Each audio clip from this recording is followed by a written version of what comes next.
We'll guide you through how to create a WhatsApp account. If you find this useful, then consider subscribing and liking the video. You can follow this guide on an iPhone or an Android, it doesn't matter. We're going to guide you through this step by step, so make sure this full guide to go and get set up with your WhatsApp account.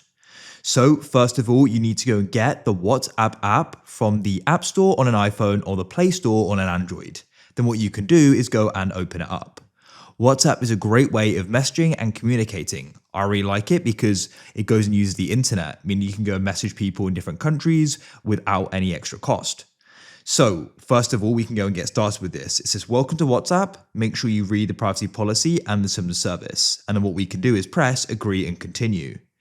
Make sure you go and press continue here and allow notifications. So then you'll go and get a pop-up when you go and get a message. So go and press allow like so. Now what you need to do here is go and enter in your phone number. So what you can do here is go and press here and enter in the country code and then go and type it in. Mine's already set correctly. Then what you can do is go and press next like so, and it's then going to go and retrieve your credentials like this. Go and wait. It's going to go and verify. Now we just start setting up our profile. Make sure you go and give WhatsApp access to your contacts. So if you've gone and got contacts, you can go and use them in WhatsApp, press continue, then I can press share all like so. So now you can go and enter in the name which you want to go and be displayed. You can go and type that in. If somebody goes and has you saved as a contact on their phone, it will go and override this, by the way. But this will be your default name in WhatsApp. You can press add photo and we can go and press choose photo. When you select it, you can then go and crop it and you can go and press done in the bottom right.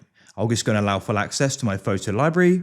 Then we can go and press done at the bottom. Now those details are going to go and be updated, as you can see. And you can go and add a passkey. I won't for now. And I'm going to press not now here. I'm going to go and enter in my email just like so. And then we can go and press next.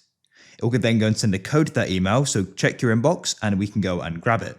Enter it and you can press verify at the bottom. You can then go and choose when your chats are backed up. I'll go and do weekly. Then we can go and press done like so. And that's it. It will find your contacts. We can go and start chatting here if we want to as well. Or we can press the plus in the top right and we can go and start sending someone a message. If you found this useful, then consider subscribing and liking the video. Have a great day. Goodbye for now.